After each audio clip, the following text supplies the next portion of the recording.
All right, shalom, shalom. We are picking up where we left off yesterday. Okay?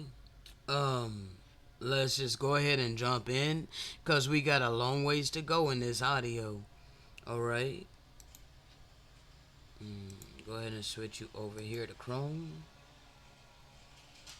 All right? And let's go. Your actions speak louder than your words. You say you love me, but you get hundreds of thousands of dollars saved in a savings account or a safe deposit box or safe so wherever the hell you have it stored upon the earth. Knowing that we live in a world where money is being required from everybody. You know that I'm being required to have this money. But you want to force me into spending my time, energy, and effort earning what is required. And you cast off the oracles of eternal benevolence to love one another as thyself, to not do to others things you would not want done to yourself, to do for others that which you would want done for yourself. You treat me as the punching bag of society because I refuse to do what you do. Want to twist it and turn it all around, gaslighting me, claiming that I'm a leech. Where I can take you in the spiritual records and show you how this is what you would do. This is exactly what the wicked does. To hide themselves away from the eternal truth. To hide the fact that they are selfish. To hide the fact that they love their pleasures more than they love the true and living God. We can sum it up to even that. That's in your Bible. In the last days, people will be lovers of themselves, heedy, high-minded, all of these things, arrogant. And they would stick to the love of their pleasures over loving the one who gave them the breath of life, the one who created their spirit. See, you love the one who created your flesh. Hold on. All right? Because we're going to go over a little bit of this, okay? As I told you yesterday, I didn't have any notes, okay? But the Father led me to where I need to go in a sealed portion to show you that this is how the wicked are. They are selfish, all right? The wicked is selfish, okay? Now, we are instructed to love one another, okay? To learn to love one another and have faith in thy presence in one another. O Creator, is this not the most important aim? To learn to serve the good of the whole in any way we can? Using and developing our talents and powers to the fullest degree? To think not of self, but to live to glorify thee. Our spirits were created to glorify eternal benevolence. We are constantly being reminded of our limitations and shortcomings. But this does not discourage us, for we know it is our dominant purpose, which is important and which will win out over all lesser desires in the end. Okay? My desire is to glorify eternal benevolence. My desire is to free all humanity and all creation. My desire is for true freedom and happiness for all humanity and all creation. Hold on, people.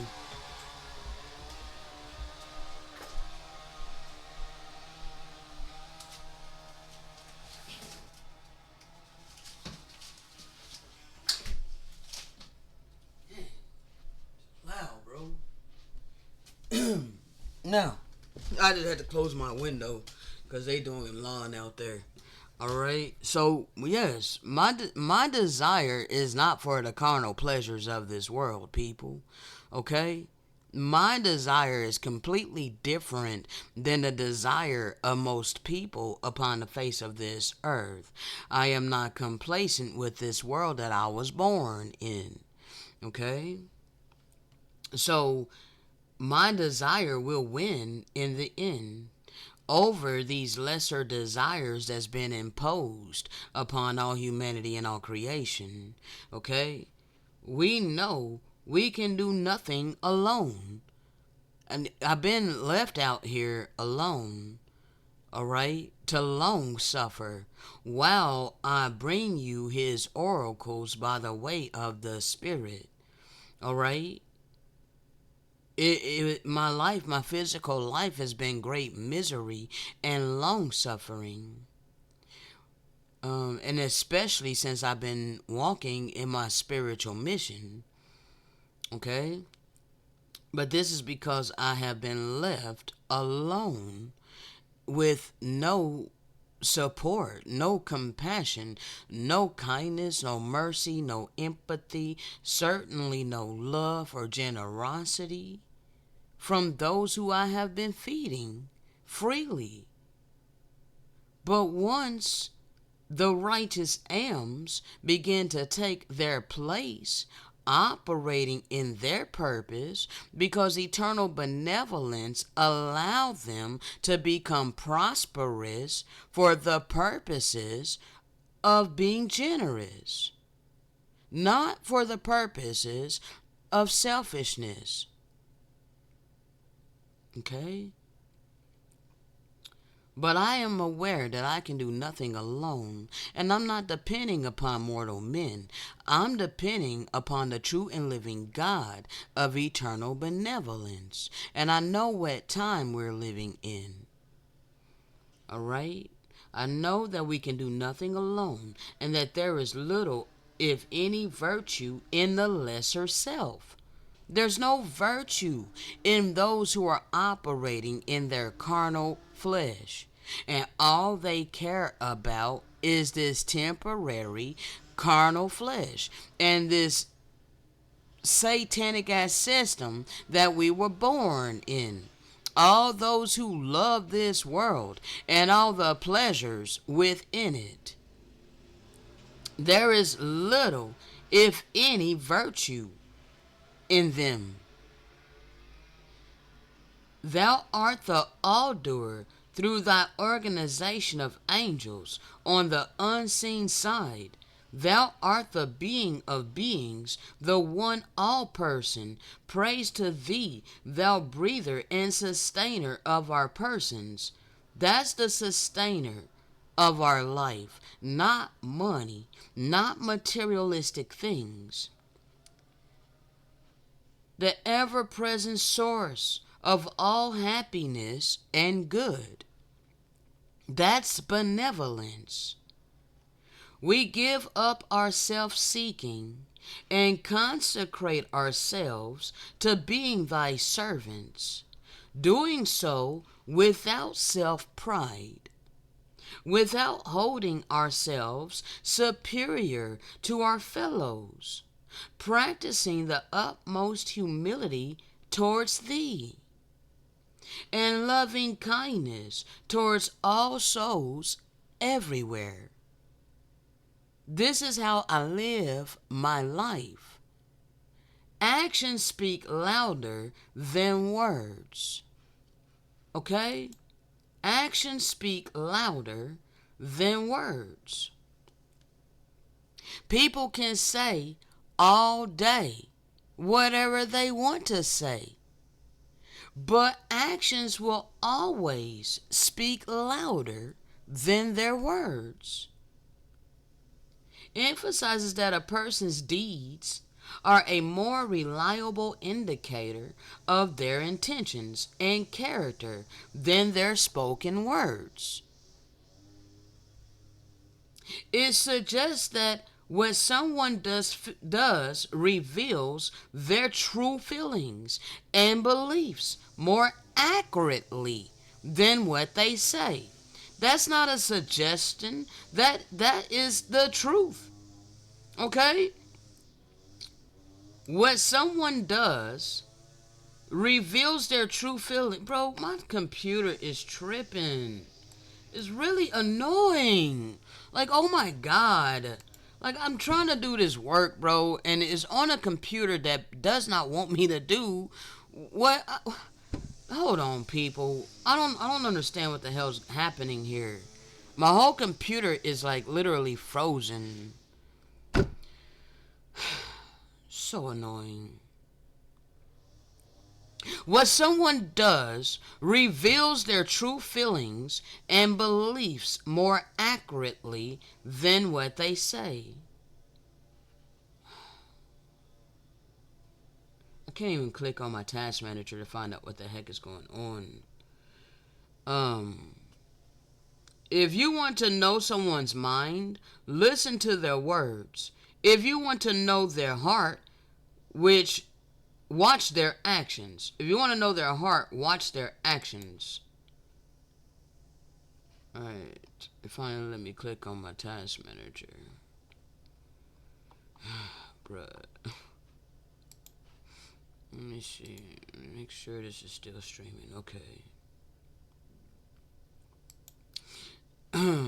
Alright. Focus on deeds, not promises. Actions reveal true intentions.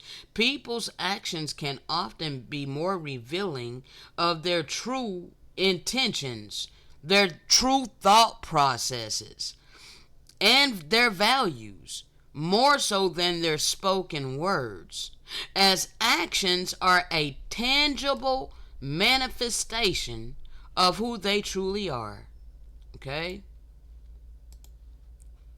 Words can be easily manipulated, and that's exactly what this whole system is built upon. All your religions, your religious leaders, your governors, your presidents, it, they just say things. They don't prove anything, and they don't live what they speak. Words can be used to deceive or manipulate, whereas actions are genuinely harder to fake and more indicative. Let me make sure I'm saying that right. Indicative, I think, indicative of a person's true character. Bro, this computer, man. Oh my gosh, I know I got a lot up here, but bro, I'm trying. I gotta get this. Like, I gotta do what it do. Like, oh my god. I put up with all of this to try to bring you this work. You know, it would be so much better when people begin to be obedient and walk in love.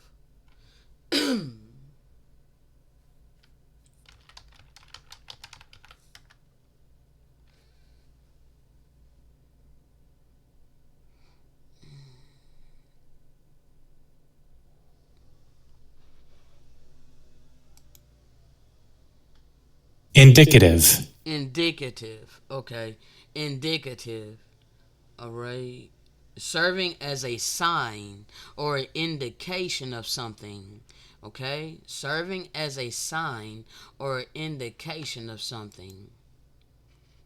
Let me go ahead and close that out, bro. Alright. Yeah. Actions prove who someone is, Words just prove who they want to be. Okay? You done had all your charlatan pulpit pimping pastors pretending to be someone like me. And they got rich and wealthy off of the people who were trusting in them. Actions is a reflection of character. A person's actions can reveal their character, their values, and their commitment to what they say. Only someone who is committed to this truth by way of the Spirit will go through the long suffering for over 3 years. Only those who are committed to this spiritual mission would literally stand up strong in face of all of this opposition and major stonewalling, choosing to just be impoverished and suffer. I have 67 cents to my name, people. I don't have any money. So I'm living what I'm speaking. This shows my commitment and dedication that I've been living this way for over 3 years.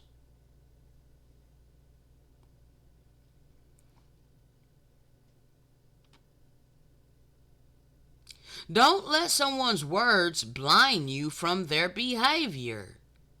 Never just trust in words. Trust actions. Actions always speak louder than words.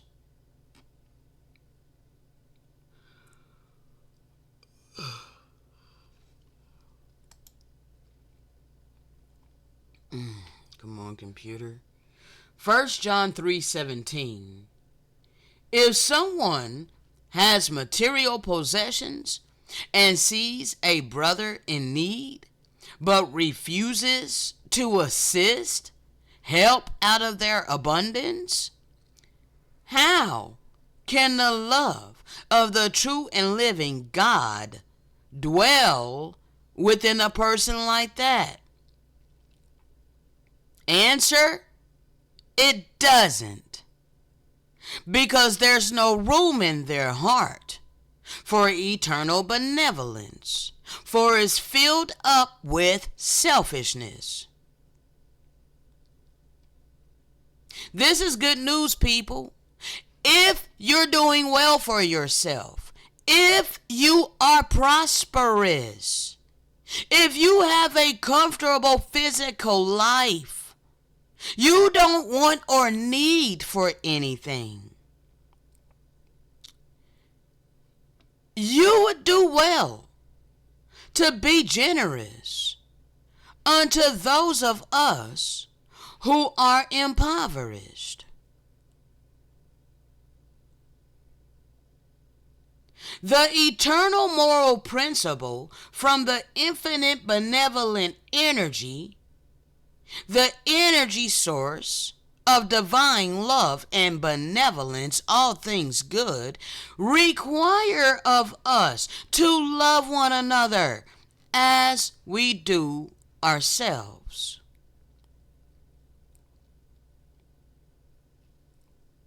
Therefore, if you get hundreds of thousands of dollars plus saved in your bank accounts or wherever it's saved upon the earth, you are not walking in real love unless you are looking out for his servants that are impoverished, long-suffering, lacking our wants and needs. You will want to make sure that you are assisting us where we are lacking.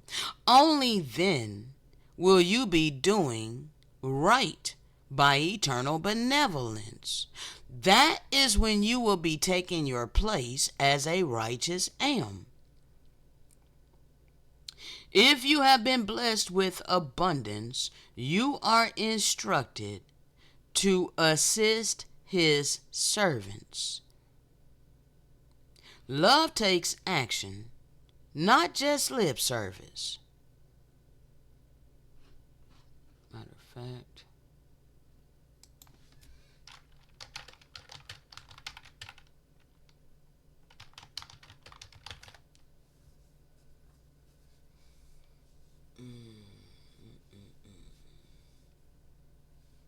it just popped up in my.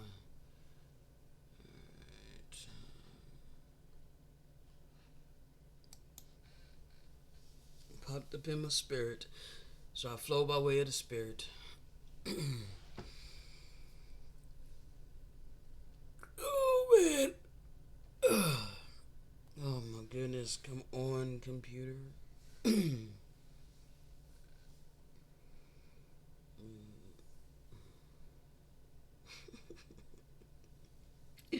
Oh man, y'all see what I'm having to deal with?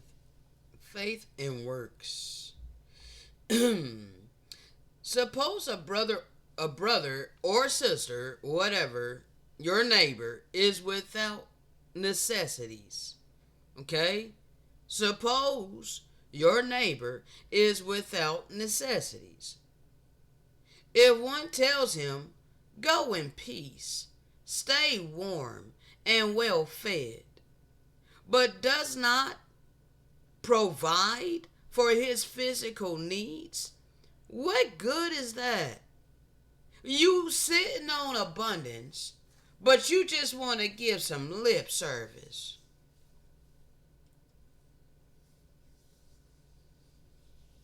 That ain't real love, people. That's superficiality. So, to faith by itself, if it does not result in action, it is dead. Therefore, your words are dead. Your words are vain.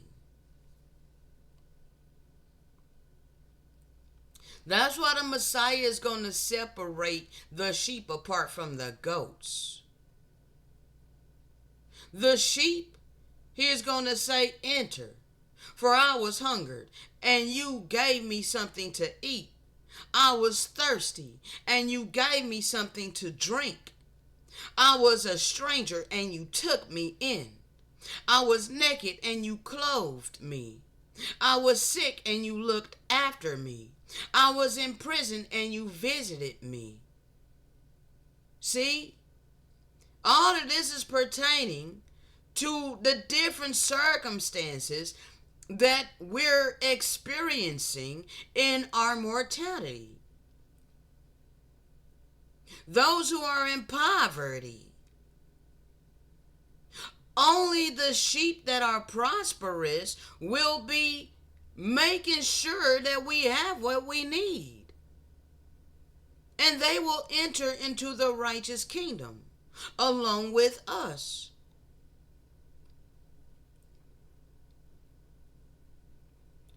Whatsoever you do unto the least of these, my brethren, you do it also unto me. Whoever has 2 tunics should share with him who has none. And whoever has food or drink or whatever it is in the reality that we were born in this reality, it's money, because that was what was established by the wicked, for us to be able to eat, for us to be able to drink, for us to be able to have a roof over our head. Money is being required for these bare necessities. So if you have an abundance of money, you are instructed to share with those who don't have money. Okay? Therefore, as we have opportunity, you have opportunity when you get hundreds of thousands of dollars saved into your savings accounts or wherever it's saved upon the earth. You have an opportunity to do good. by his servants. Not to just anyone. Yes, it's good to give to the poor, people. All right? It's good to give to the poor. But when you are completely ignoring his servants, that's evil. Okay? And this has been what's been happening. All right? And it was systematic. They even go over there to Africa and they help the Hamites, but they refuse to help the true children of the covenant. We're the ones that have gotten no compassion. We're the ones that the scripture says, I will bless you that bless thee. And those who curse us is bringing a curse upon themselves. When you ignore us, you're doing it to your own detriment.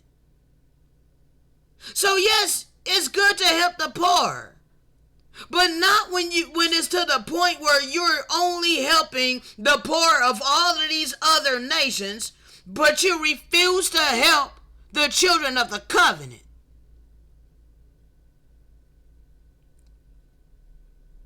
We're the least of his brethren. We've been put on the bottom of this society. We've had everything stripped from us. Therefore, we are the ones you are to be looking out for. Not just anyone, but especially to his people, his servants, who are walking in obedience in our spiritual mission. You want to help us soar in our purpose.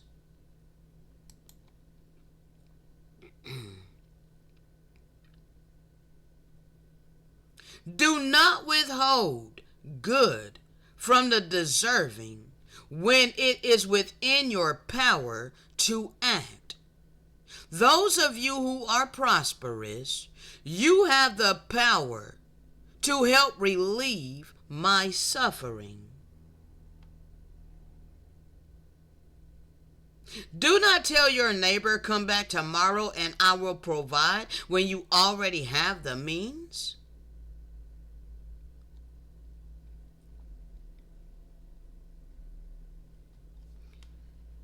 I am to instruct you to do good, people. All right? I'm to instruct you to do good and to be rich in good works. Right now, there's so many people upon this earth that's rich in material possessions, rich in material money, but they're poor in spirit because they have no real love nor compassion, kindness, mercy, empathy, generosity, none of the fruits of the Spirit, which is eternal wealth. My CPU is screaming. My goodness. All right? So be rich in good works and be generous and ready to share with the poor, especially his servants that have dedicated our lives to our spiritual mission. I am not here to earn money. I'm here to give you clarity and understanding by way of the Spirit. Do not neglect to do good and share with others, for with such sacrifices, eternal benevolence is pleased.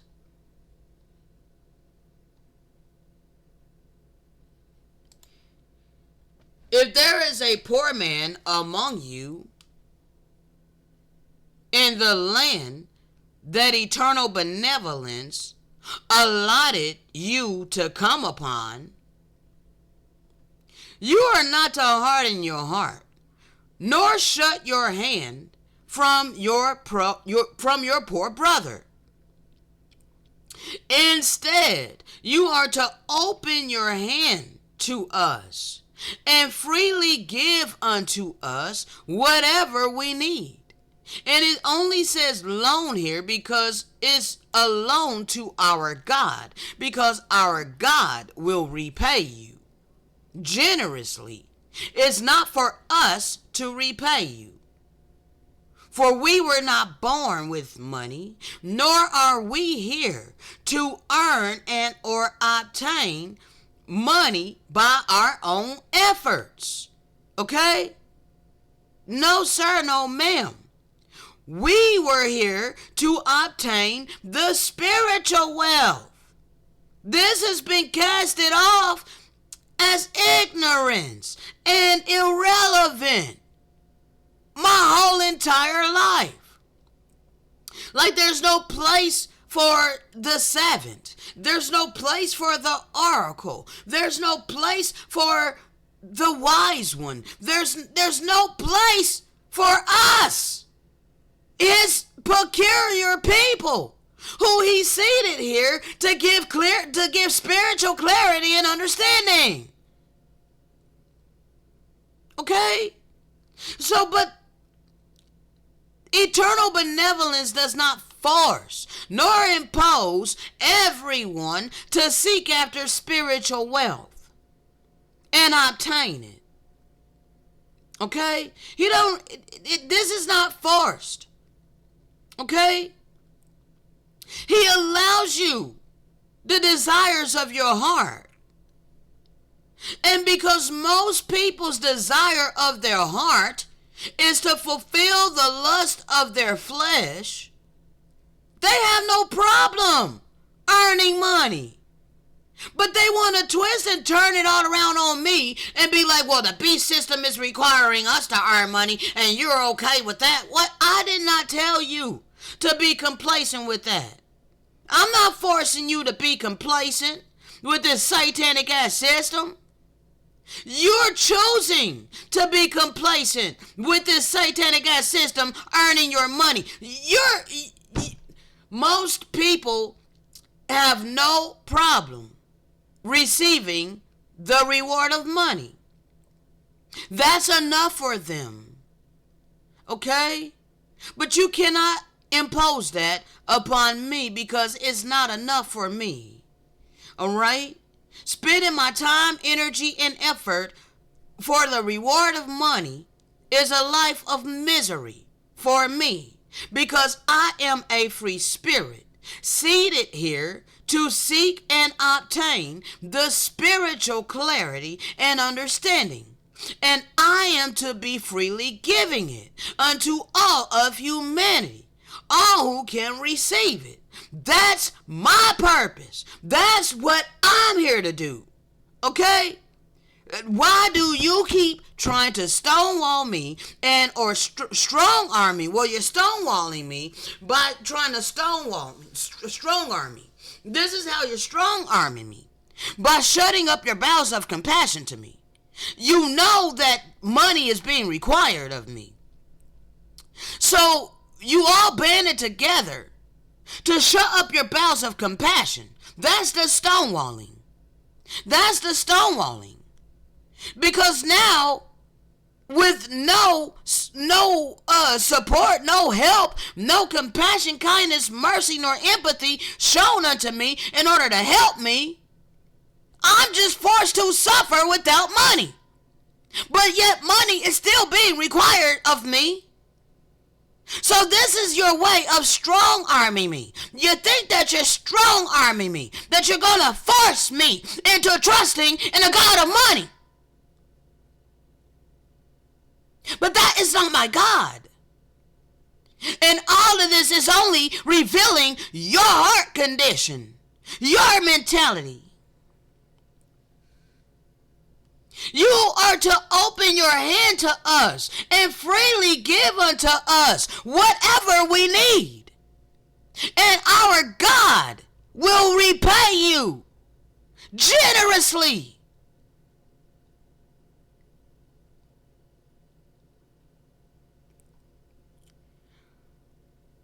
Unfortunately, many of you are going to experience this. Not everyone who says to me, Lord, Lord, will enter into the kingdom of heaven. but only he who does the will of my Father. You are not doing his will when you are selfish and when you refuse to help relieve the suffering of his servants. Show hospitality to one another without complaining. As good stewards of the manifold grace of benevolence, each of you should use whatever gift he has received to serve one another. Is this not what I'm doing? Am I not using the gift that was given unto me via eternal benevolence? Yet all of humanity, practically everybody, thumbs their nose up at it. They don't care about the gift of spiritual discernment. They don't care about the gift of spiritual understanding, clarity, understanding. They don't care about none of these spiritual treasures that I've been given to freely give. They want me to just ignore the gifts I've received to do my mission to serve my portion, or whoever I'm supposed to reach. This is what I'm supposed to be doing. But most of humanity wants me to drop this and do what the world is doing.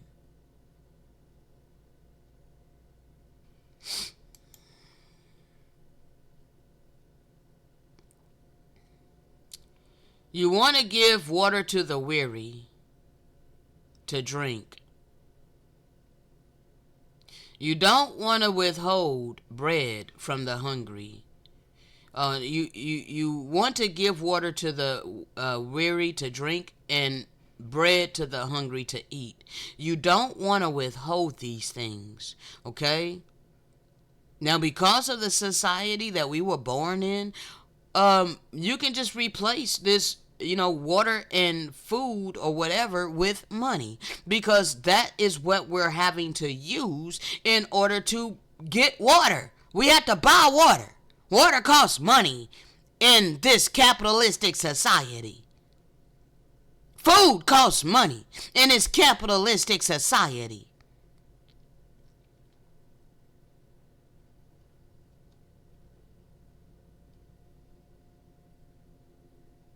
What does it profit, my brethren, though a man say he has faith, but has not works? Can your faith alone save you? Can your belief alone save you? You believe that you covered in the blood of Jesus? Is that really gonna save you? No, sir, no, ma'am, because he said that many shall come and say, Lord, Lord, didn't we do all of these wonderful things? Where is it at? Where is it at? Not everyone who says to me, Lord, Lord, will enter the kingdom of heaven, but only he who does the will of eternal benevolence. So if you are not doing the will of eternal benevolence by showing compassion, kindness, mercy, empathy, generosity unto his servants, then you are not going to enter into the kingdom of heaven. So therefore, your belief is not going to save you. He is going to say, depart from me, for I never knew you, you workers of iniquity. Okay?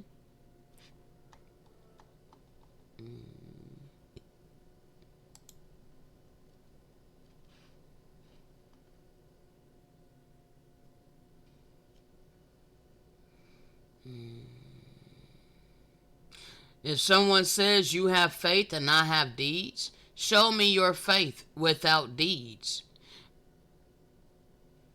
Yeah, because this is the Christians. They just want to believe and they don't think that they have to do any actions. They look at us like we're self-righteous because we are actually doing good deeds. We actually keep his commandments. They think that's self-righteousness, but all they gotta do is confess out their mouth and believe in their corrupted heart, while their hearts are full of selfishness, greed, envy, lust, all kinds of manners of perversions, selfishness. malice, all of them evil spirits in their heart. But they want to claim that we're self-righteous. The few of us that actually went within to subdue our demons, subdue our ego,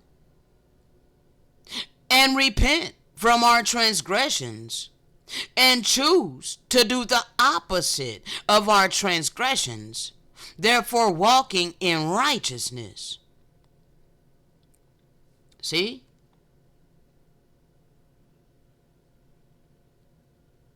I will show you my faith by my deeds. You see my deeds. Therefore, it proves my faith. You believe that eternal benevolence is the one true God? Good. For you. That's a good thing. That you know that eternal benevolence is the one true God. But even the demons know this. And they shudder. Yes, they do.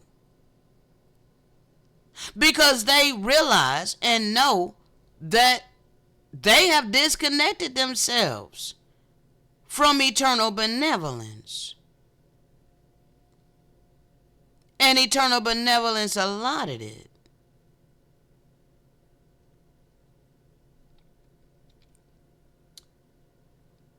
So you many people want to act like the fact they want to believe that eternal benevolence is evil because he will not deliver the wicked from the consequences of their sins.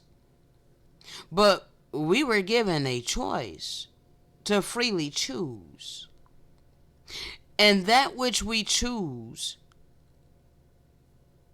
eternal benevolence allows us our choice, whether it's good or evil.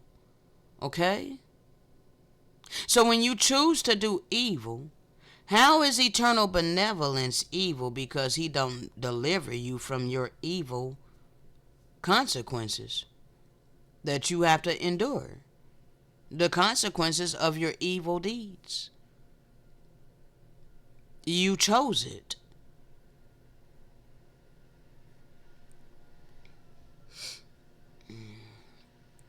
Oh, foolish man, do you want evidence that faith without deeds is worthless?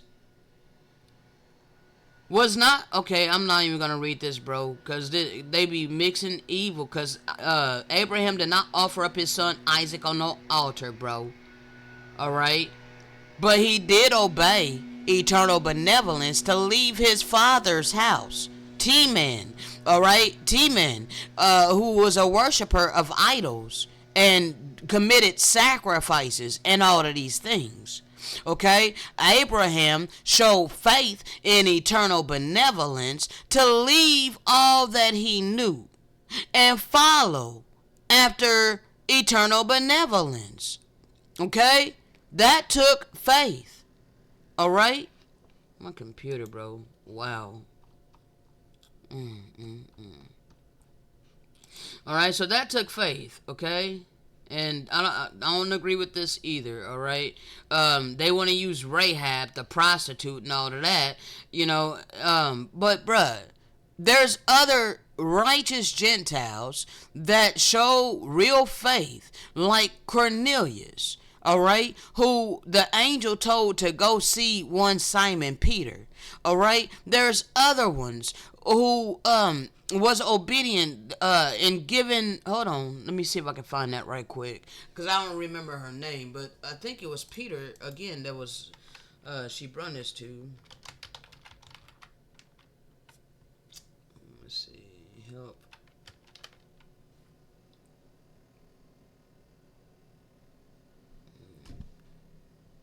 Let's see, is that it? Yeah. Oh, this computer, bro. Come on now.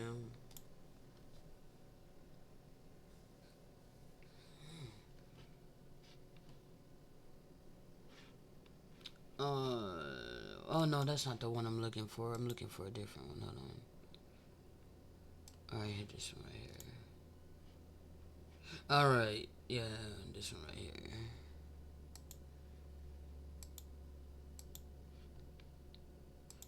Alright. So let's see. Chrissy was her name, okay? There was also present a very rich woman named Chrissy. Alright, because all her vessels were of gold. Since her birth, she had never used a vessel of silver or of glass, but only of gold. She said to Peter, Peter, servant of God, in a dream, the one whom you call God came and said to me, Chrissy, bring 10,000 pieces of gold to my servant Peter. You owe them to him. So I have brought them, fearing that some evil may come from him whom I saw, who had gone to heaven. Now no evil comes from eternal benevolence. Nevertheless, the fact that she was that wealthy and, the disciples were in utter poverty, um, she knew that if she did not do it, if she did not be obedient, then she will reap the consequences of her hardened heart. Okay? That don't come from eternal benevolence because she had a choice. Like we all have a choice. Okay? But the beneficence of eternal benevolence allowed her to have all of this wealth. All right? And having said this, she laid down the money and went away. All right? Now she kind of did it out of fear. I don't, agree that anything should be done out of fear. Nevertheless, reverence and knowing that if you do not be obedient, you will reap destruction. Okay? Because it is about your heart condition. All right? If you are in a position to help others, you should do it. Because if you don't, when you lose all of your wealth, and that's coming, okay, because this economic system is not eternal. So when the economic system goes away and or you depart from mortality, you're going to reap all of the repercussions of your selfishness. Okay? That's all that means, people. All right? And when you know this, you will have great reverence for eternal benevolence. Okay? And having said this, she laid down the money and went away. And Peter, seeing this, praised eternal benevolence that the poor could now be provided for. Okay? Some of those present said to him, Peter, is it not wrong to have accepted this money from her? This is many naysayers. All right? Many naysayers. Is it wrong? Isn't it wrong to provide for a grown-ass adult that can get off his lazy ass and get a job and earn money like the rest of us? Nevertheless, he continues, all Rome knows of her fornication, and it is reported that she is not satisfied with one husband. She uses even her own slaves. Therefore, have nothing to do with Chrissy's table, but let everything be sent back to her that came from her. See, this would be these charlatans that will be like, no, don't you can't accept any handouts from anybody, because if you accept handouts, then that means you're doing this for money. All right? Because bro, it doesn't matter how they, well, I mean, it does, because they're still going to reap the consequences of however they obtain their wealth. All right? However, once they start overturning the consequences by sowing it unto benevolent purposes, this begins to store up their treasure in the kingdom. Okay? Kind of like money laundering. Okay? You're changing it. All right? You got to change it from being blood money to being kingdom wealth. Okay? I'm trying to explain it the best way I can, people. All right? I'm doing the best that I can. All right? Bringing it to our life circumstances and the different things that I've heard from people around me pertaining money and or receiving donations and all of these things. Okay? There's always going to be naysayers. All right? There's always going to be naysayers, no matter what the circumstances are. Okay? Nevertheless, if they are providing for this righteous purpose, I'm not saying that, bro, let me put it in layman's terms for you, okay? It would not be righteous for you to begin to be like Robin Hood and you go robbing people for their wealth and then sowing it unto us. Okay? That's that's what you don't want to do that. Okay? You don't want to go murder people and steal their possessions and then give it to us. Okay? Now, if you had done that in the past, and this is how you built your wealth, all right, by being some kind of, mob boss or I don't know, top dog or whatever the hell you call yourselves, okay? Bruh, if that's how you built your empire and your wealth, you can still repent. You just can't continue in that lifestyle. Okay?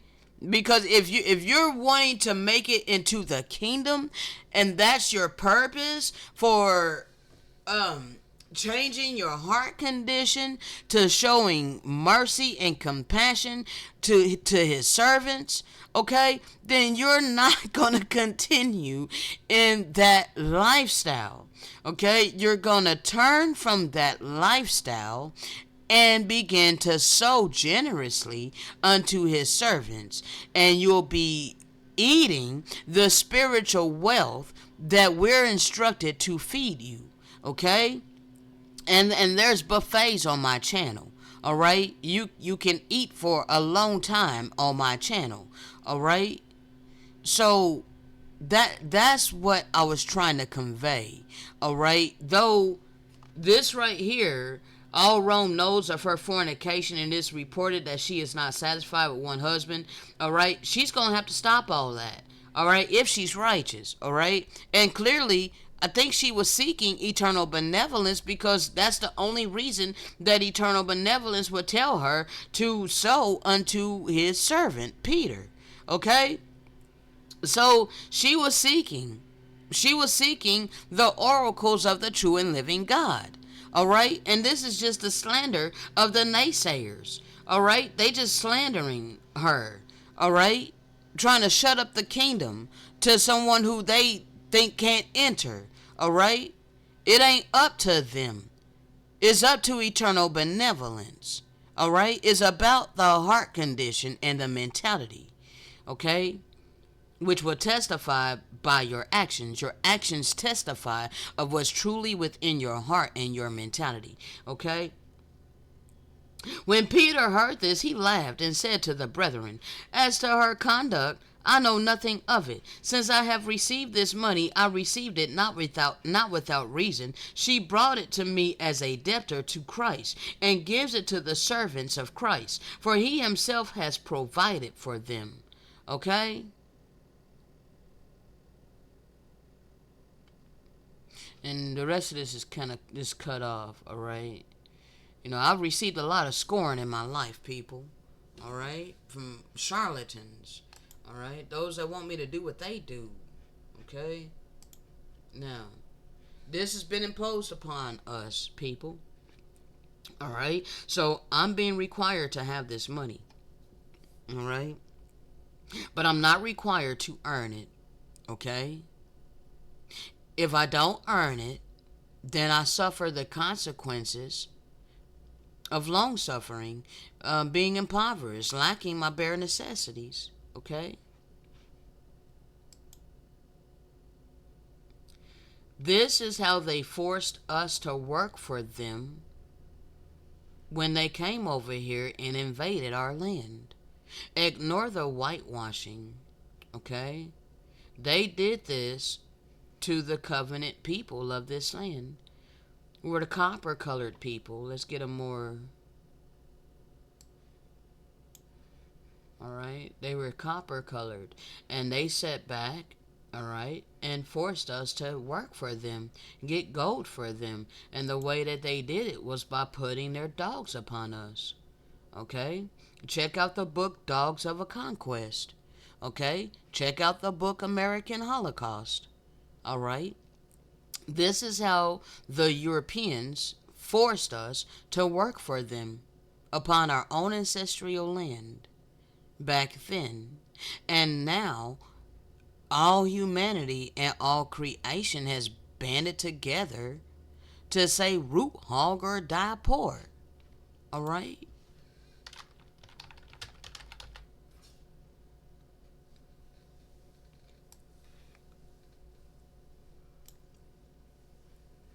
It is an expression used in the southern USA. That means that you must look out for yourself, as no one's going to do it for you, forcing self preservation. Alright? You know that I'm in a mortal fleshly body, therefore, you know I have mortal fleshly needs. But I'm here giving you spiritual clarity and understanding.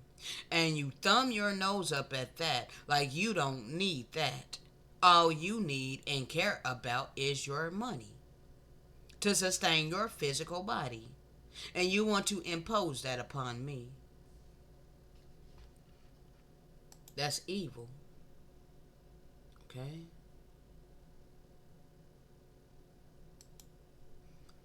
Over and over and over and over and over and over and over and over and over. We are commanded and instructed to love one another as thyself. I already went over this. Alright? In these days, people will be traitors, heady, high minded, lovers of pleasure, more than the lovers of the true and living God of eternal benevolence. Okay? Let me check my time. Alright, we're at 58:07. And I need to relieve my bladder right quick. So give me just a second. I don't think I can run freaking YouTube with this computer, bro.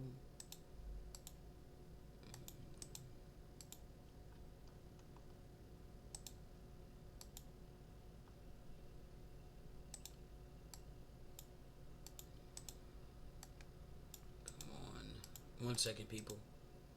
Trying to close out background tasks. Alright, don't. Because when we come back, we're going to get into the seal portion.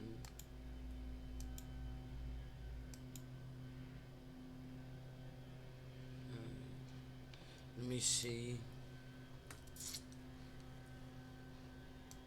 Maybe, just maybe, hopefully.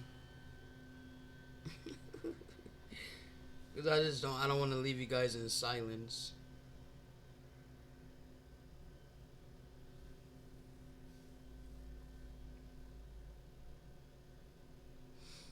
I was born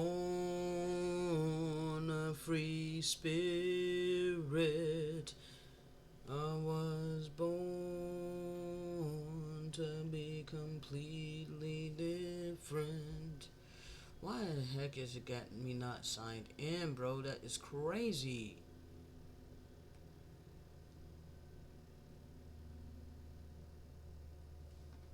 I'm not dealing with this, man. irritating me. Like, come on. It should already be signed in. Thank you. Alright.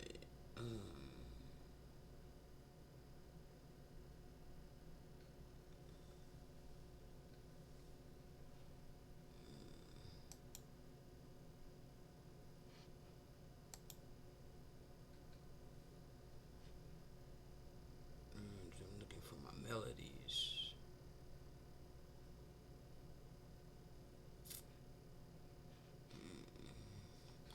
I don't know why the heck they got it like this, bro. Come on. This is a lot, bro. Do you see all of these playlist people?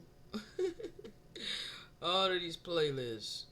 I don't know where the heck the melody playlist is though.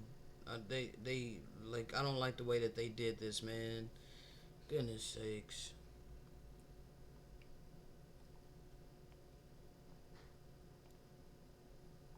It's annoying. I don't know how to find my melodies playlist fast. This is a lot of playlists.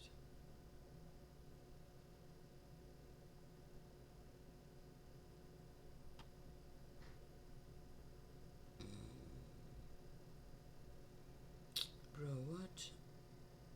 It's gotta be in here somewhere.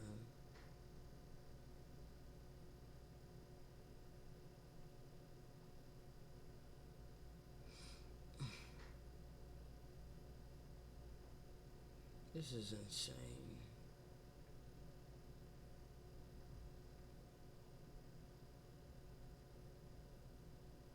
I have no idea where the melodies playlist is.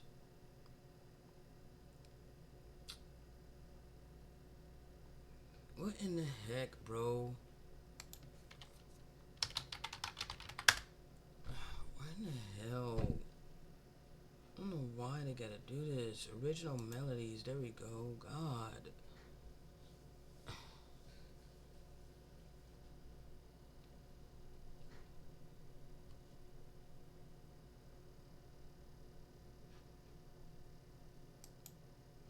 Come on now. I wanna freaking scroll down. Oh, this computer.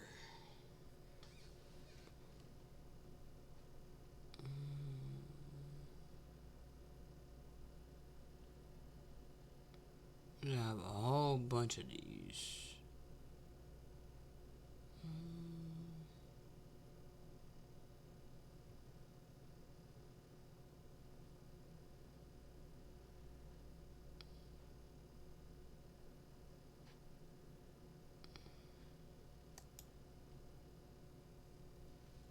Alright, I shall be right back.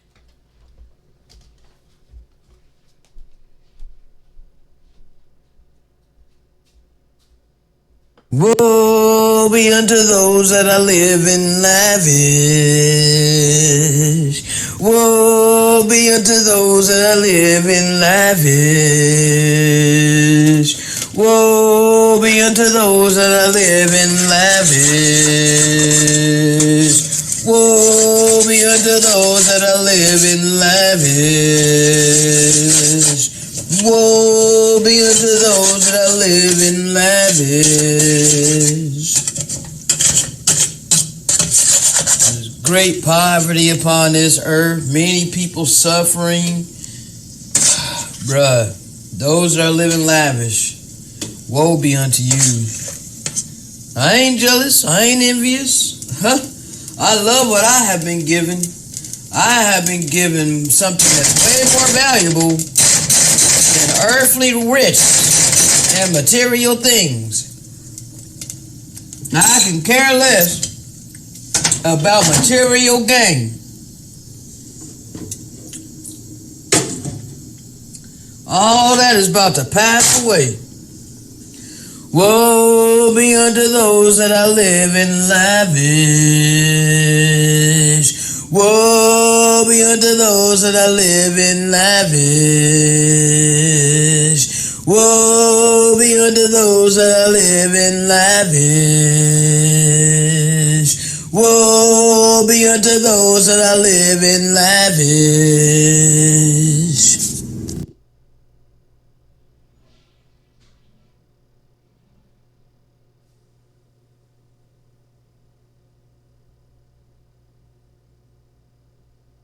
All we need is love.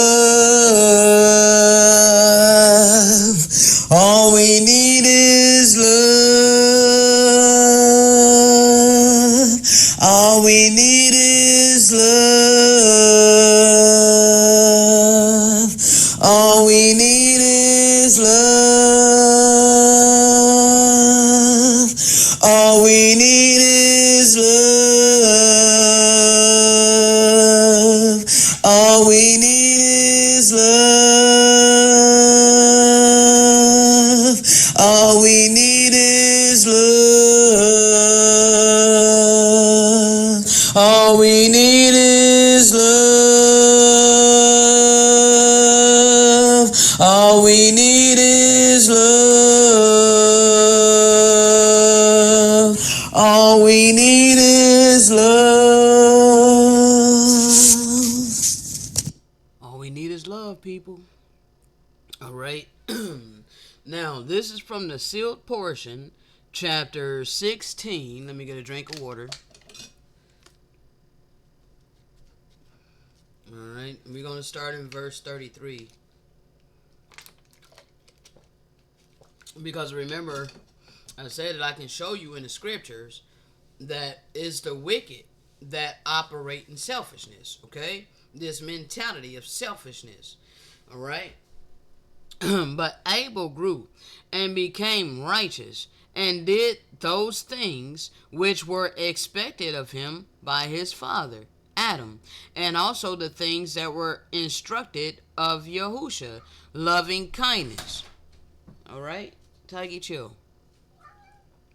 And Abel became a high priest in the church that Adam. Hold on.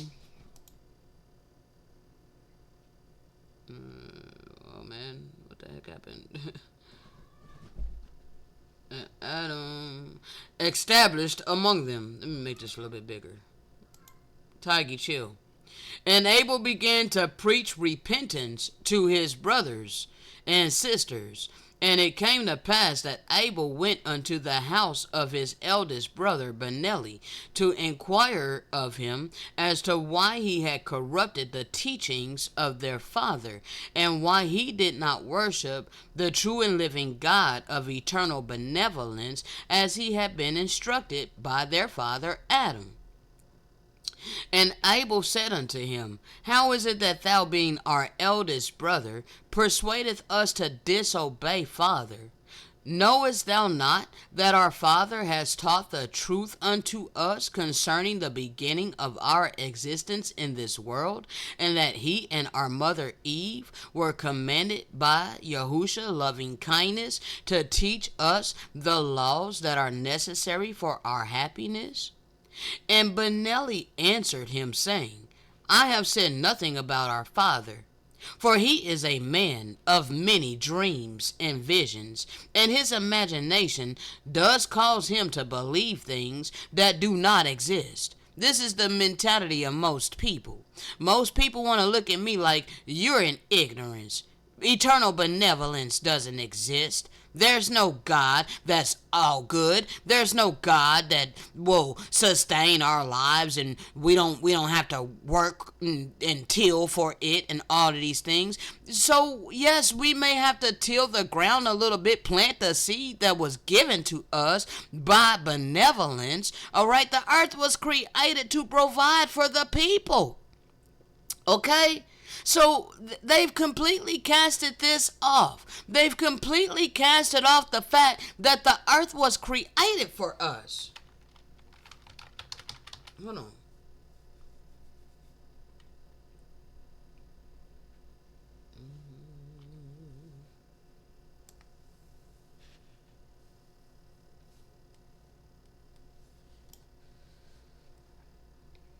No one owns the land.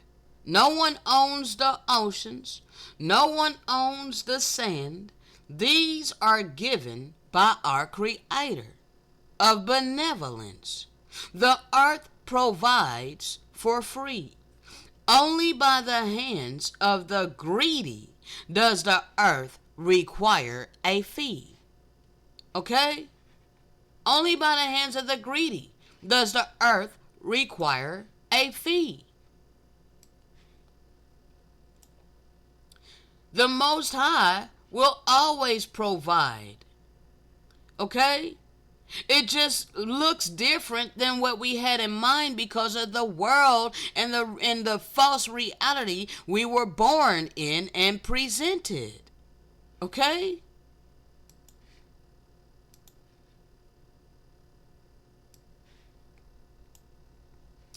Luke 12:22 through 34 sums up, I will provide for you.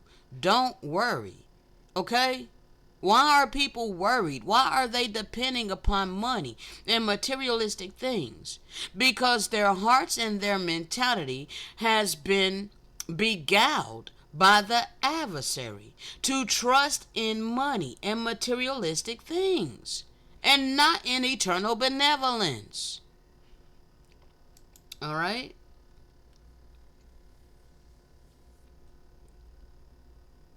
So he claims that eternal benevolence doesn't exist. And this happiness of which thou hast spoken, are we not a happy people? Do we not enjoy our wives and our children and live in peace and happiness? It's only carnal security, peace, and happiness. And it's only temporary because they don't care about what they're doing to others. And behold the work of our hands. And behold, look at the work of our hands and the accomplishments that we have done with the things of the earth. Do they not bring us the joy of which thou speakest? This is the mentality of most people. They're proud of their accomplishments. They're proud of their hard work in earning their money and their comfortable life for themselves and their family. Did not our Father give unto us a commandment that we should multiply and replenish the earth and have dominion over the beasts of the field and the fowls of the air and the fish that are in the water? And do we not have dominion over these things and find joy therein? And he's meaning because he can just kill them and eat their dead bodies, having no compassion, no kindness, no mercy, no empathy, none of these things. Just selfish, taking whatever they want, thinking that they have no consequences coming for their actions. Tiggy, chill. I say unto thee that we do find joy in these things, and that we shall continue to find joy in these things all the days of our life. That's those that are lovers of pleasure over being lovers of eternal benevolence. And Abel rebuked his brother, saying, the joy of which thou speakest is not everlasting joy, of which our Father has taught us, as this is in the kingdom of the Most High God, and which shall be given unto all those who trust in him and keep his commandments. Okay? Trust in him and keep his commandments. All right? Not just believe and you don't have to do anything, but keep his instructions. Keep his commandments. Love your neighbor as thyself.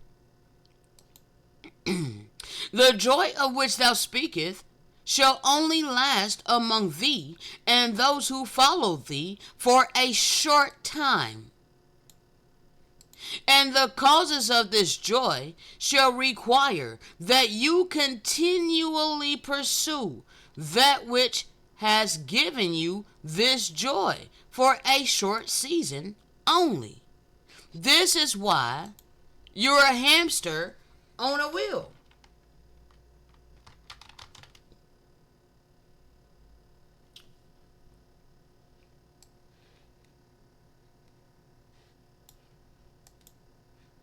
Right here. Okay? You're a hamster on a wheel. All right? And you have to do this continuously. And then the worst of the heathen is raising the prices. Inflation. So that you have to work harder and longer in order to obtain what your heart is desiring.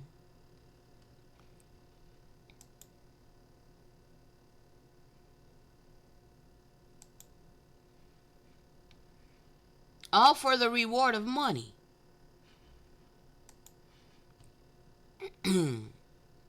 You have to continuously pursue that which has given you this joy for a short season only. This is why most people is chasing money. But it's only for a short season. It's not eternal. It's not everlasting. But you do not consider that which shall come to pass by the pursuit of this joy. Yea, neither do you consider those things that shall also be the cause of much sorrow among you because of this joy that you seek. See, they don't care about those of us who are in misery and long suffering. They don't care about those who are impoverished. They don't care about the homeless as long as they're happy. For behold, you do eat the flesh of beast, and of fowl, and of the fishes in the water, which example has not been given unto you by our Father, but has been given unto you by those beings whom you have taken as your wives, and unto whom you give your daughters, and that they might bring forth children among you. And these are not those of the children of our Father, who have the pure blood within them. But you have corrupted this blood because of your unions with them. Okay? Sleeping with the Nephilim. Okay? Making children with the Nephilim. The offspring of the fallen. Okay? And because you do eat the flesh of the beasts, and also the flesh of the fowls, and the flesh of the fish in the waters, you also have corrupted and defiled your bodies, which bodies were not intended to partake of such things. And even if you were hungry and forced by famine to eat the flesh of a creature, you would not receive the nourishment that your bodies require to live in this joy of which thou speakest. For you have caused the destructive forces of fire to destroy the nutrients that the Father has placed in the flesh of the animals, and also in the plants that these animals eat to gain their nourishment. You're not getting any nourishment for eating dead bodies. And because you have become used to the taste of seared fat and boiled plants and fruits, because you receive this joy from eating that which has none of the natural nutrients that the Father has provided therein to give our bodies health and strength, you have caused that disease and pestilence should come upon you. And can you call this an everlasting joy, when now you're inhabited it by manifested demons, causing all kinds of diseases and ailments in your mortal body? In your mortal temple?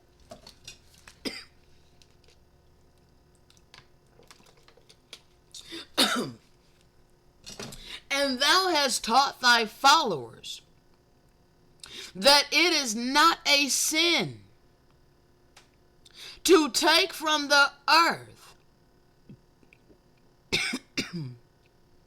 more than what is necessary to sustain their lives. And because thou hast taught them that there is no life after this life in which we find ourselves, and that they should eat and drink and be merry and take unto themselves all the fine things of the earth, that they might have an abundance for themselves. Hold on, let me reread that again. Because, bro, ain't got no period nowhere. And thou hast taught thy followers that it is not a sin to take from the earth more than what is necessary to sustain their lives, because thou hast taught them that there is no life after this life in which we find ourselves, and that they should eat and drink and be merry, and take unto themselves all the fine things of the earth, that they might have an abundance for themselves.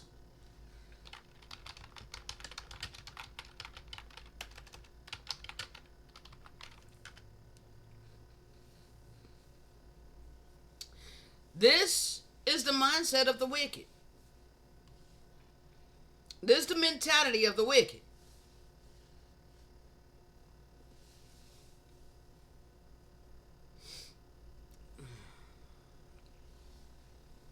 Come on, computer.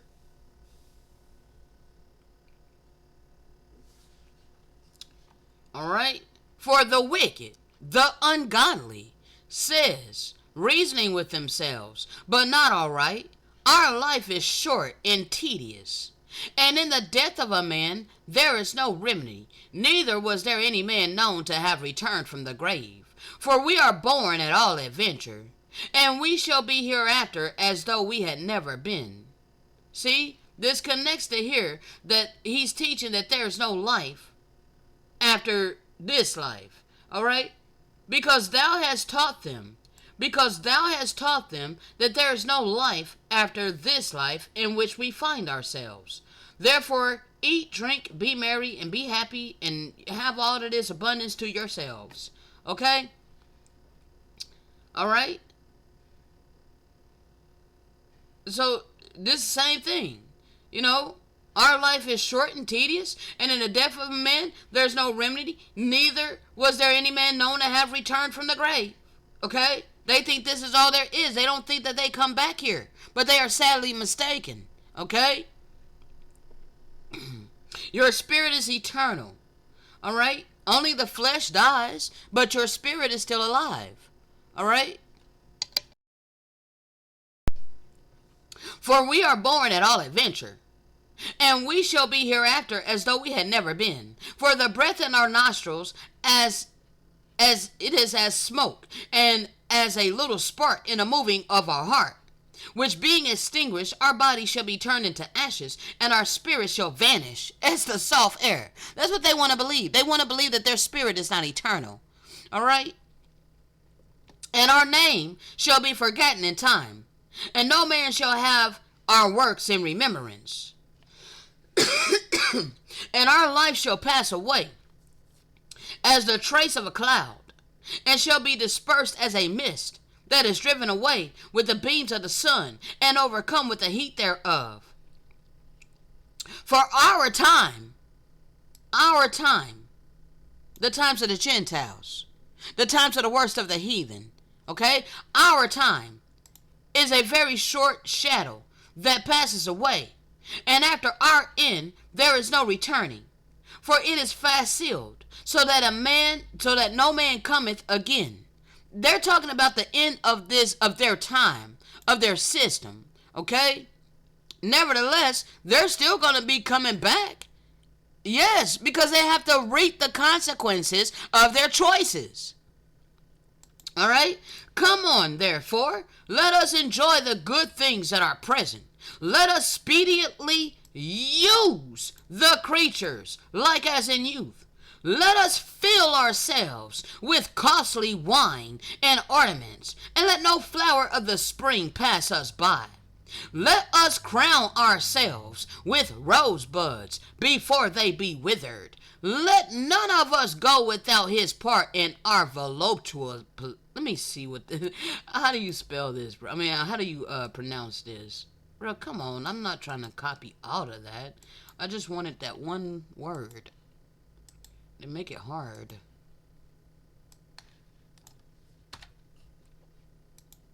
So you're not gonna pronounce that for me? I'm like, really?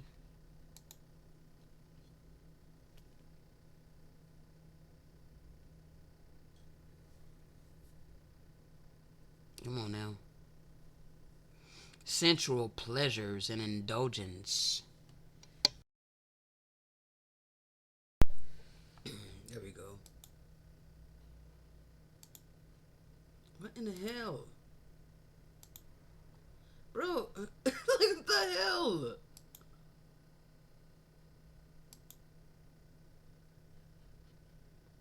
Pronounce it. Voluptuous. Okay, voluptuous. Voluptuous. Voluptuous. Alright, suggesting a sensual pleasure by fullness. Alright, full of delight or pleasure to the senses, to your flesh. Alright, a sensual gratification. Alright, given to or spent in enjoyment of luxury, pleasure, or sensual gratifications. Alright? Voluptuous. Voluptuous. Alright? Let none of us go without his part in our voluptuousness. Alright? Let us leave tokens of our joyfulness in every place, for this is our portion. Alright? And our lot is this. Okay? Let us oppress the poor righteous man. Let us not spare the widow, nor reverence the ancient gray hairs of the aged.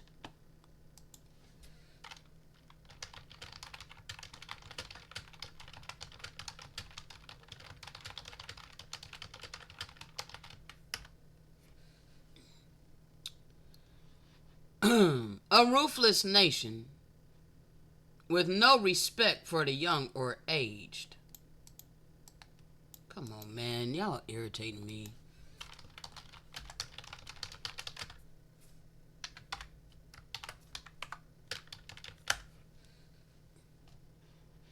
A nation of fierce countenance.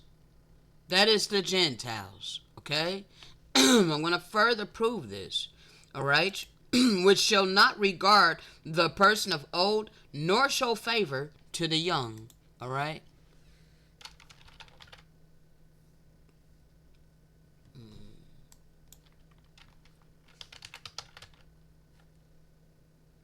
Second.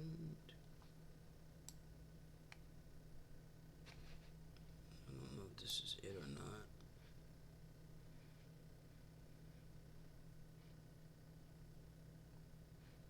Alright, this is primary source, alright? Destruction of the Indies.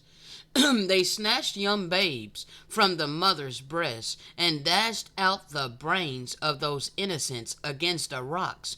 Others they cast into rivers, scoffing and jeering them, and called upon their bodies when falling with derision the true testimony of their cruelty to come to them, and inhumanely exposing others to their merciless swords, together with the mothers that gave them life. They erected certain gibbets, large but low made, so that the feet almost reached the ground, every one of which was so ordered as to bear 13 persons in honor and reverence, as they said blasphemy of our Redeemer and his 12 apostles, under which they made a fire to burn them to ashes while hanging on them.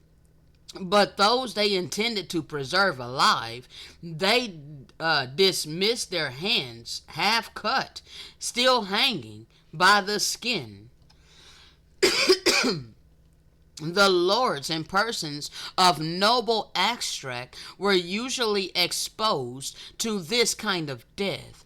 They ordered gedrons to be placed and supported with wooden forks, and putting a small fire under them. These miserable wrenches, by degrees, and with loud shrieks and uh, exquisite torments, at last expired. All right.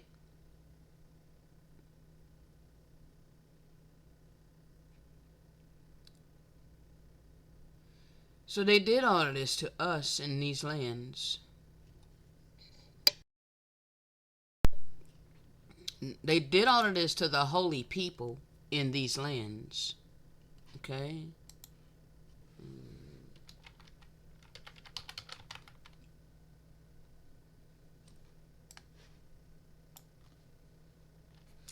All right. Of the island of Hispaniola, 1542, God has created all of these numberless people to be quite the simplest, without malice or duplicity, most obedient, most faithful to their natural lords, and to the Christians whom they serve, the most humble, most patient, most peaceful and calm, without strife nor tumults, not wrangling nor querulous, as free from uproar, hate, and desire of revenge as any in the world. Who is more loving people than so-called black people? Who is more forgiving than so-called black people? Who is more patient than so-called black people? Who has been through the most than so-called black people? Who has never been restored as a people? So-called black people. Among these gentle sheep, gifted by their maker with the above qualities, the Spaniards entered as soon as they knew them, like wolves, tigers, and lions, which had been starving for many days. And since 40 years they have done nothing else, nor do they afflict, torment, and destroy them with strange and new and diverse kinds of cruelty, never before seen, nor heard of, nor read of. The Christians, these people of fierce countenance, a nation of fierce countenance, which shall not regard the person of the old, nor show favor to the young, with their horses and swords and lances, began to slaughter and practice strange cruelty among them. They penetrated into the country and spared neither children, nor the aged, nor pregnant women, nor those in child labor, all of whom they ran through the body and lacerated, as though they were assaulting so many lambs herded in their sheepfold. They made bets as to who would slit a man in two, or cut off his head at one blow, or they opened up his bowels. They tore the babes from their mother's breasts by the feet and dashed their heads against the rocks. This goes back to this primary source. They dashed their brains of the innocents against the rocks, cast their bodies into the river. Others they seized by the shoulders and threw into the rivers, laughing and joking. And when they fell into the river, into the water, they exclaimed, "Boil, body so and so." You know, there are hot springs. So it must have been hot springs that they threw the babies in to boil to death. They spitted the bodies of other babes together with their mothers and all who were before them on their swords. This is the pale horse that they brung over here to the fourth part of the earth.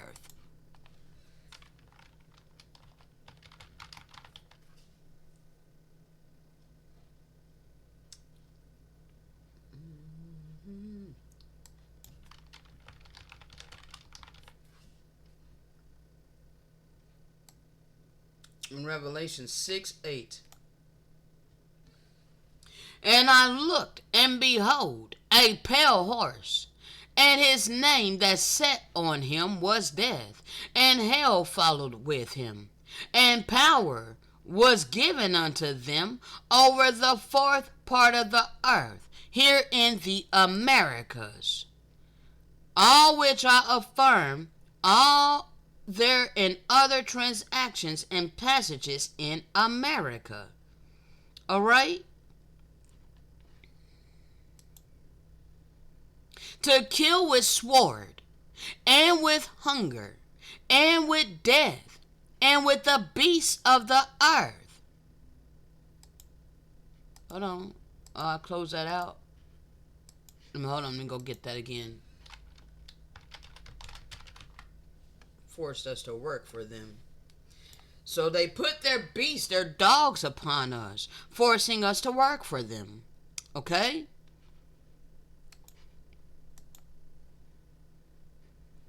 This was the pale horse. And ironically,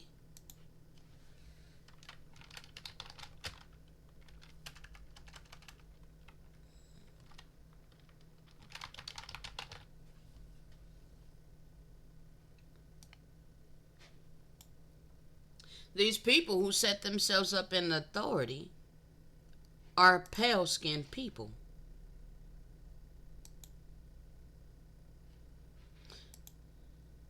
Is that a statue of an indigenous person in the background? Looks like they got a helmet on blinding them. Wow. I never even noticed that before. These are all pale-skinned people who set themselves up in authority, writing the laws and the legislations, oppressing the indigenous people.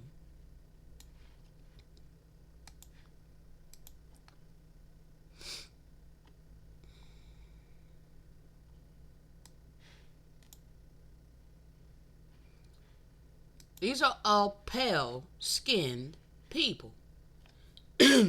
These are all Gentiles that came over here. In 1889, the association was incorporated in the District of Columbia by an act of Congress for the promotion of historical studies, the collection and preservation of historical manuscripts, and for kindred purposes in the interest of American history and the history in America. The act provided that the association should have its offices in Washington, D.C., and that it should make reports regarding historical matters to the Secretary of the Smithsonian Institution, who should then transmit to Congress such reports as he or she saw fit. Okay? They reconstructed history according to what they wanted. Okay? And according to what they wanted to force upon all humanity. All right? 1945, the United Nations established. These are all pale-skinned people. Okay? That's the pale horse. That was the final horse before the black horse. That's here now. Ironically, we're considered black. Ironically, these people are pale-skinned. They were the pale horse. We are the black horse. And the black horse brings balance. The black horse brings justice.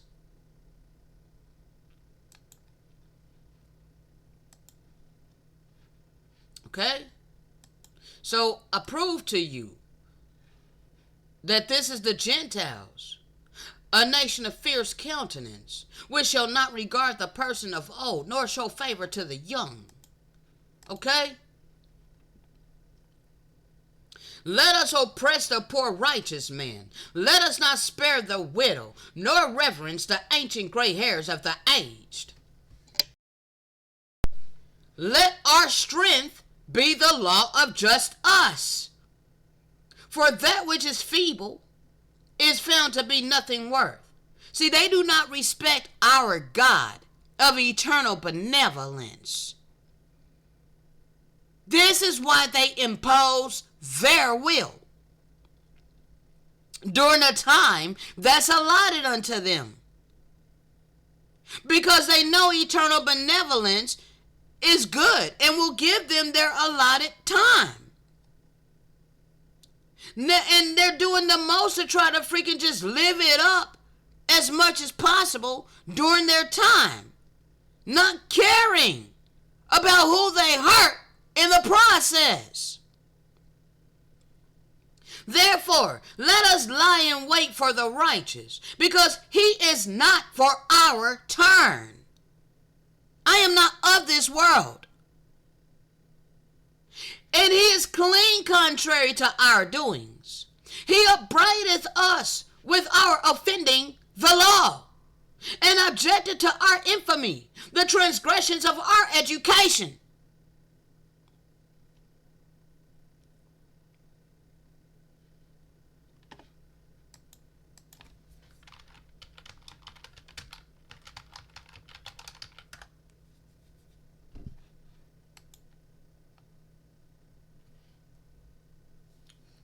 The state of being well known for some bad quality or deed. Infamy. Infamy. All right?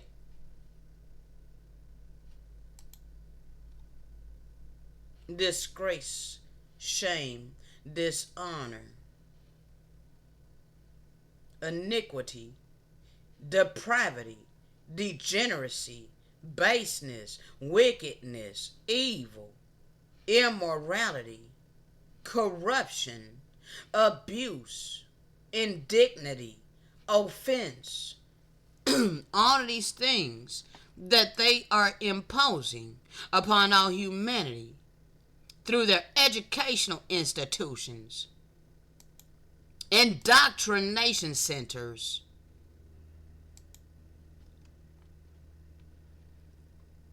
he professes to have the knowledge of the true and living God, of eternal benevolence, and he calleth himself a child of loving kindness, benevolence. He was made to reprove our thoughts. I was made to reprove these evil thoughts. Therefore I am grievous unto the wicked, even to behold. For my life is not like other men's. My ways are of another fashion. We are esteemed of him as counterfeits. Yes, superficial. You're not real. Not only are you not real and you don't live what you speak, but you done stole our heritage. You stole these people stole our identity. They stole our heritage, okay? The worst of the heathen did this, all right? They replaced us with themselves, all right? So we're telling you that they are counterfeits. We're telling you that them people over there in that created state of Israel is not the true people of the covenant, okay? We abstain from their ways of filthiness. We pronounce the end of the just to be blessed. And we maketh our boast that eternal benevolence is our God. That's our Father. Okay? We're his children. So they're like, let us see if his words be true. And let us prove what shall happen in the end of him. So they had their inquisition. They tortured us to death. For if the just man be the Son of God, he will help him and deliver him from the hands of his enemies. But they knew that during this time of their inquisition, that eternal benevolence was silent, allowing the earth to be given into the hands of the wicked. Nevertheless, they continuously asked us, where's your God? Where's your God? As they tortured us. Let us examine him with despitefulness and torture, that we may know his meekness and prove his patience. Is this not what you people are doing to me today? By refusing to supply any physical substance needed to sustain my mortal fleshly body in this false ass reality I'm being forced to live in? You're trying to prove my patience. You want to know my meekness. So in despitefulness you torture me, causing me much misery and long suffering. You know that money is being required of me. And you also know that I don't have money. Therefore, I'm penalized for not having this money that's being required of me.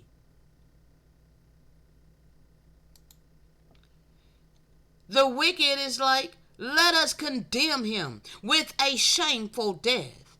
Oh, you're waiting for me to be casted out of my apartment so that you can gloat on why I should have depended upon your God of money.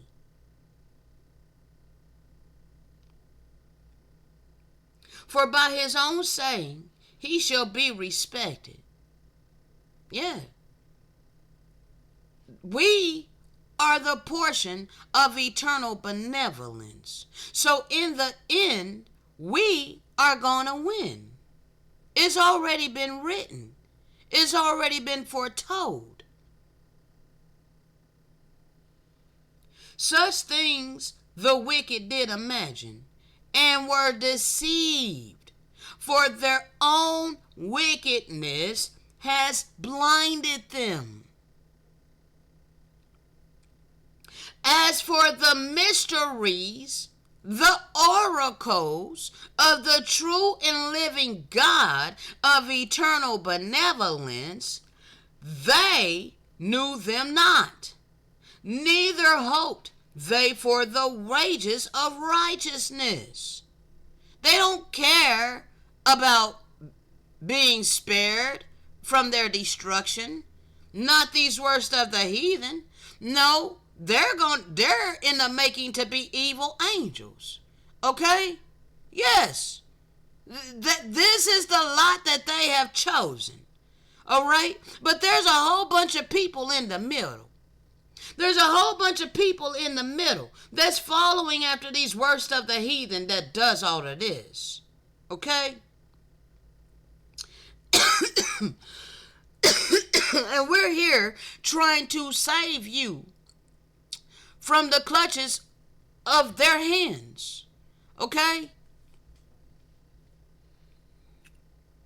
Because they don't care about the mysteries of the Most High God. They don't care they don't care about the consequences, okay, that they're going to reap. Nor do they care about the wages of righteousness. Oh, all right? Those of us that do righteously what we're going, they don't care about serving and loving eternal benevolence and having everlasting life in peace and happiness for eternity. They don't want that. Okay? They chose the opposite. All right? They don't discern a reward for blameless souls. Okay? They don't have no discernment. They are in ignorance. Okay? They've chosen to be adversaries to eternal benevolence. All right? For the true and living God created man to be immortal and made him to be an image of his own eternity. Okay? This is in your Bible, people. Though they took it out. All right? It used to be in your King James 16:11. It's in the Sefer. Okay? We were created to be immortal. And we are made to be in image of our own eternity because we have been given free agency. All right?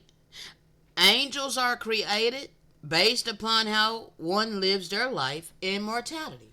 Okay? Whether you're going to be a good angel or an evil angel. Okay? Nevertheless, through envy of the devil came death into the world, and they that do hold of his side do find it. Okay? So all you people in the middle, the reason why we're here is to give you an option to let you know that you have been deceived by the worst of the heathen. Okay? They beguiled you. All right? But now it's time for you to begin to be righteous. Sow out of your abundance. Help ease the suffering of the living witnesses that are here to freely give unto you the clarity and understanding by way of the Spirit. Okay? Now, let me check my time, people. Oh my God, I'm almost at 2 hours. Oh my God.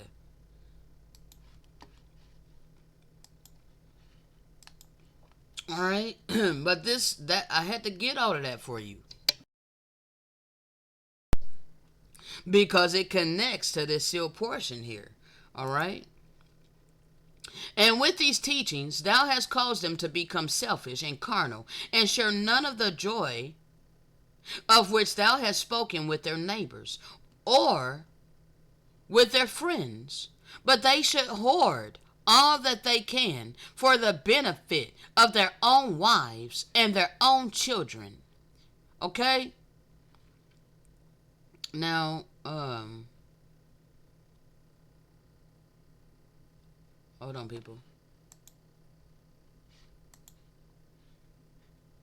Now, right here. And your joy will cause the misery of others. Okay? Your joy causes the misery of others. And these, because they too want the same joy of which thou hast spoken, some will take it by force if necessary, creating the criminals, okay? Those things that you have hoarded for the benefit of your own family, all right? And thus will contentions and disputations arise among you. And these things will not arise among you if you would do the things that our Father has instructed of us. Okay?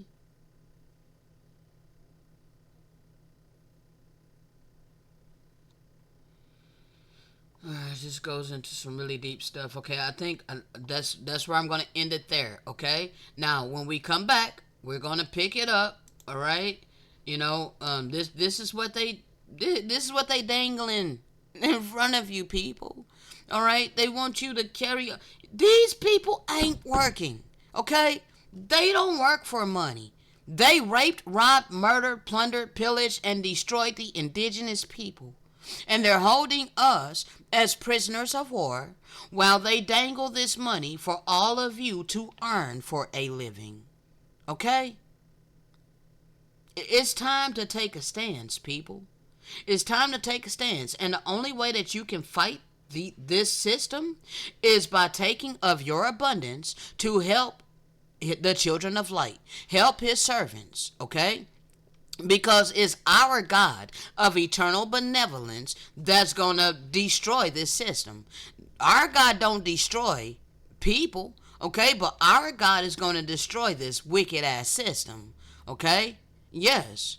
All right? I already put out a physical video about it, okay? How our God is going to destroy this wicked ass system, okay? Yes, sir. Yes, ma'am. All right? Again, most people are chasing money for a living because they think that they have no other option. All right? Now, you know, yes, you may still have to, you know, earn your money for a little bit, okay? Now, you know, really, those that are living paycheck to paycheck, they're not necessarily expected to, you know, help us. more so than those who have abundance. Okay, nevertheless, you still, it's still about your heart condition, people. So it depends on how much abundance you have. All right, it's not like the Father does not want you to be happy. Okay, it's not like he does not want you to enjoy um some of the produce of your labor.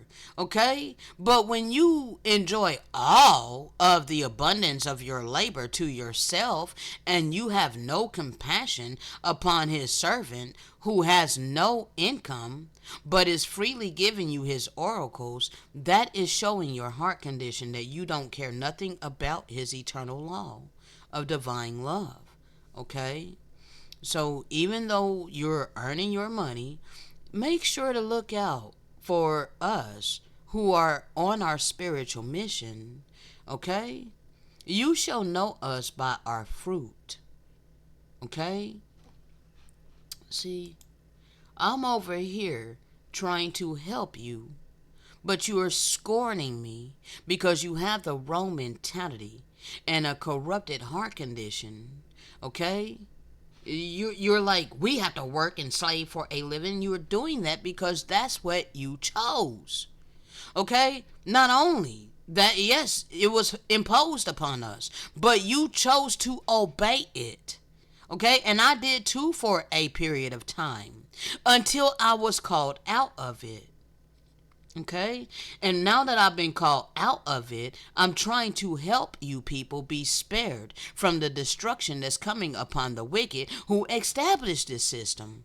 Okay? So you would be wise to take heed and begin to sow out of your abundance. Begin to do good deeds. Okay? Assist me in my spiritual mission. Stop stonewalling me. Stop shutting up your bowels of compassion unto me. Okay? I am not doing this for money. I'm doing this to help you people. Okay? And I've been instructed to do what I've been doing for over 3 years. Actions prove who someone is. Words that just prove who they want to be. Okay? I'm not one of your charlatan pulpit pimping pastors. I was sent here via eternal benevolence. Okay? It would be wise to judge me based upon the fruit of the Spirit, not superficially, according to the wisdom of this world. Okay? On that note, I shall be back. I'm going to try to do more today, okay? Shalom.